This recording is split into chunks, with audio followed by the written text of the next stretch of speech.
C'est cyberbref, cyberbref. Actu React, on réagit à l'actu. Quel magnifique jingle. Alors, Hacktoberfest, Shitoberfest, qu'est-ce que c'est? Alors d'abord, c'est Hacktoberfest. Shitoberfest, on verra après. Hacktoberfest, c'est une initiative, une idée qui est née il y a 7 ans dans le cerveau de personnes qui sont chez DigitalOcean. Vous avez vu mon accent English. DigitalOcean, qui est en fait une boîte américaine qui fait du cloud pour les développeurs. Qui est spécialisée dans le cloud pour les développeurs. Et l'idée de cette boîte, qui partait pas forcément d'un mauvais sentiment, c'est de promouvoir l'open source et d'aider les projets open source en faisant un concours qui incite les développeurs à participer au projet open source, à apporter leur code au projet open source. Et le problème, c'est que ça a dérapé. Alors, l'idée donc, c'était de faire un concours où ils offraient 70 000, 70 000 t-shirts à des développeurs s'ils avaient 4 push requests ou merge requests, je crois que c'est push requests, réussis sur le mois d'octobre, au sein de projets open source qui sont hébergés sur GitHub. Alors, une push request, c'est une demande pour ajouter du code à un projet open source.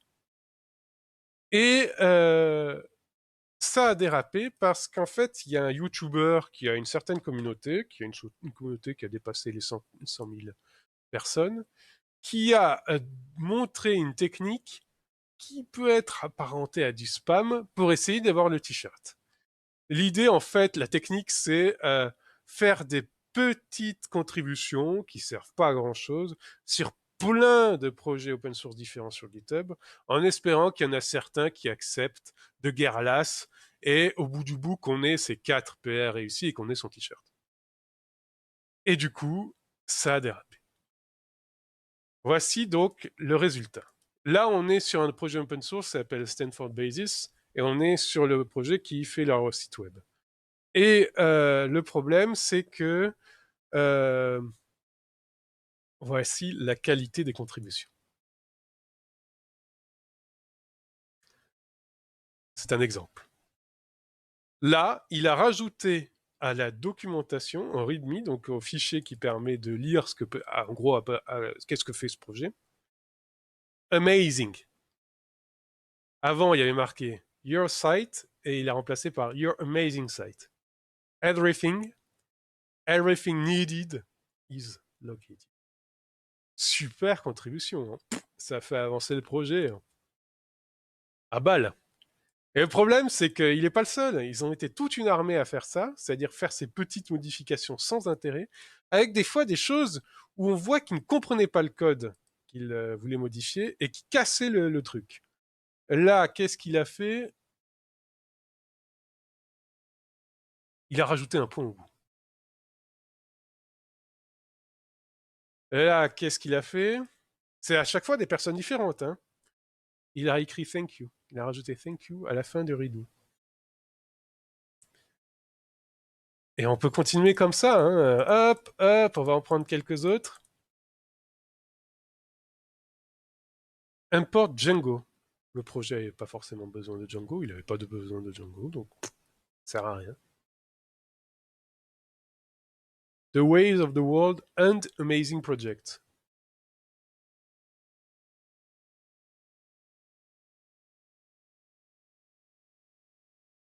The Way to a New World. Au lieu de The Ways of the World.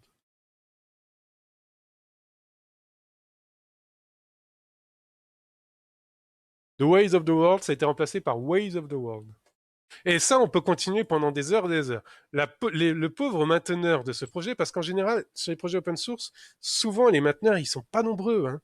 Ils sont 1 ou 2 par projet.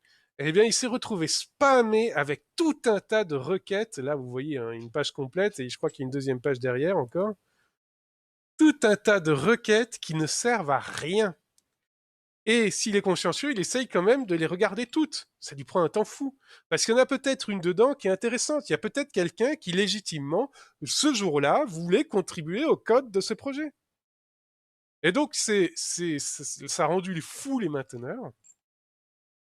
Et du coup, DigitalOcean s'est rendu compte de ce problème et il a essayé d'y remédier en disant que maintenant, c'est plus tous les projets open source de GitHub qui sont concernés, mais seulement ceux qui mettent un label, donc une étiquette sur leur projet disant Oktoberfest, c'est-à-dire en gros disant allez-y, moi je veux bien vos contributions. Et ensuite, GitHub a dans la foulée, rapidement, sorti un outil qui permet qui permet aux mainteneurs d'empêcher des contributions venant de comptes qui ont été ouverts quelques jours auparavant, de comptes hyper jeunes, pour éviter les comptes qui ont été ouverts juste pour ça. Les spammers ont alors imaginé une solution. Je vais vous la montrer après. D'abord, on va continuer un peu. Voilà. Là, il a rajouté Amazing Project on Bugs. Et il a donné une description de ce qu'était un bug. Vachement utile, hein. Hop. Là, là, c'est pire encore.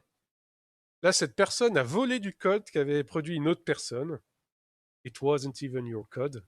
Et a volé du code qu'avait produit une autre personne pour essayer d'avoir le t-shirt. Et le mainteneur Nars était tellement dégoûté apparemment qu'il a mis le répertoire en archivé. C'est-à-dire, on peut plus rien faire, on peut plus contribuer, plus rien. C'était un vieux projet et donc il a décidé de clôturer le projet. Des fois, c'est terrible parce que ça, COVID-19 tracking, c'est c'est le site web de présentation de cette app, mais c'est pas une app, c'est un outil qui collecte tout un tas de données, de stats et de tests sur justement le Covid aux États-Unis. Et ils ont été spammés, regardez, par des trucs sans intérêt.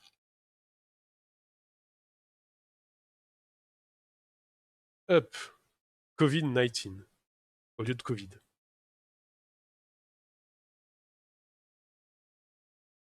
Là, c'est n'importe quoi. COVID-19 au lieu de Covid, COVID-19. You need to specify the Covid. COVID-19. COVID-19. Ça n'a aucun intérêt. Et le problème en plus, c'est que ça bouffe de la puissance de calcul. Parce que là, par exemple, pour ce répertoire, ils avaient un outil d'intégration continue accroché à leur truc. Et à chaque fois, un outil d'intégration continue, le principe, c'est qu'à chaque fois qu'on modifie du code, il est testé automatiquement. On ouvre des instances de calcul pour le tester, et on donne un résultat. Et là, du coup, ça s'est déclenché pour chacune de ces requêtes.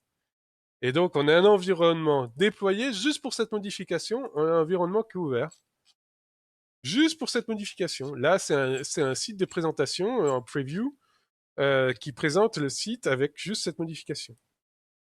Donc, vous voyez la puissance de calcul gâchée pour ça. Donc ensuite, une fois que DigitalOcean s'est rendu compte de la chose et que GitHub a sorti son paramètre, eh bien les spammers, ils ont utilisé une autre technique. C'est auto-October.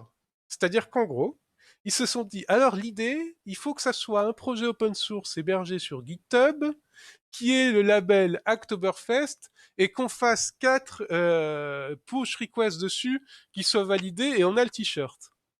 Eh ben, si on le faisait nous-mêmes, ce repo, et si on le faisait automatiquement pour augmenter nos chances, et voilà, ça donne ça. Là, il y a 1, 2, 3, 4, 5, 6 push requests qui ont été émergés sur un repo open source pour avoir les t-shirts. Et vous voyez, il y en a un paquet, juste pour avoir le t-shirt. Ces repos sont juste là pour le t-shirt. C'est pas du code qui sert à quoi que ce soit. C'est tous les mêmes parce que c'est un outil qui les génère automatiquement. Hop, ils ont fait leur 6 push requests et ils espèrent avoir le t-shirt. C'est super comme contribution. Donc là, au moment où je vous parle, on est le 8 octobre. C'est Hacktoberfest, comme son nom l'indique, c'est pour tout le mois d'octobre. Donc, on va voir ce que ça donne. Le 31 octobre, c'est Halloween, et ben, j'espère que le code zombie aura disparu pour Halloween. Donc, ici, je vous pointe vers un article et je vais le mettre en. Est-ce que je peux le mettre en direction, en description directement sur Twitch ou pas? Donc, qui explique plus le phénomène. Il est en anglais. Le hop, hop. Euh... Oktoberfest, Shitoberfest. Je mets en description de Twitch et pour la vidéo résultante, je le mettrai en description aussi. Donc c'est un article fait par Joel Toms, qui est un développeur un peu connu, qui explique ce qui est le problème en fait, en anglais. Donc voilà, je vous conseille de lire cet article. Hop, j'ai un rapide coup d'œil pour que vous soyez incité à le lire et que je ne le spoil pas. Voilà. Et oui, donc le problème de fond de ça, c'est que c'est terrible parce que les communautés open source, elles sont pas toutes euh, hyper actives avec beaucoup de mainteneurs qui ont du temps à passer à ces conneries. Et il y a des communautés open source cruciales qui manquent cruellement de mainteneurs. Et ce surcroît de travail pour rien, rien, c'est absolument inadmissible.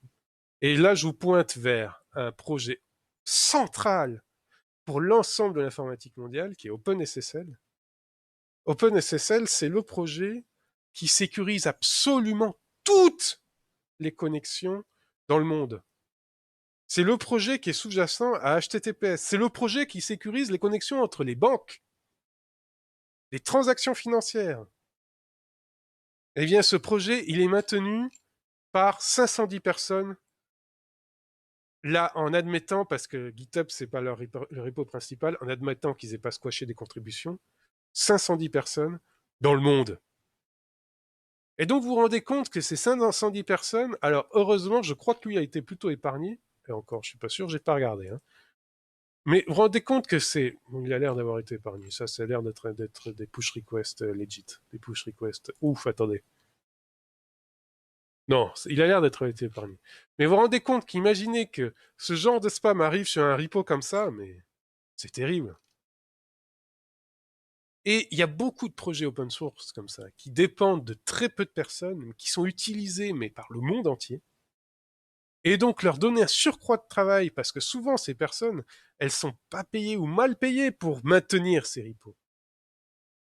Et que ça leur donne un surcroît de travail pour rien, c'est terrible. Et donc, voilà pour Oktoberfest.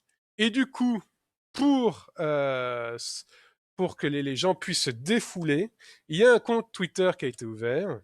Je vais vous pointer vers lui. J'ai oublié de le mettre dans mes onglets. Je vais donc vite le retrouver. Hop. Où chacun peut raconter sa petite histoire de comment il a été spammé. Hop. Voilà. Mettre le compte Twitter. Le compte Twitter est simplement appelé Shitoberfest. Et il recense toutes ces magnifiques contributions. Donc voilà, si vous voulez vous amuser pendant le mois d'octobre et que ça vous intéresse, ce genre de choses, regardez Shitoberfest et vous aurez toutes ces magnifiques contributions.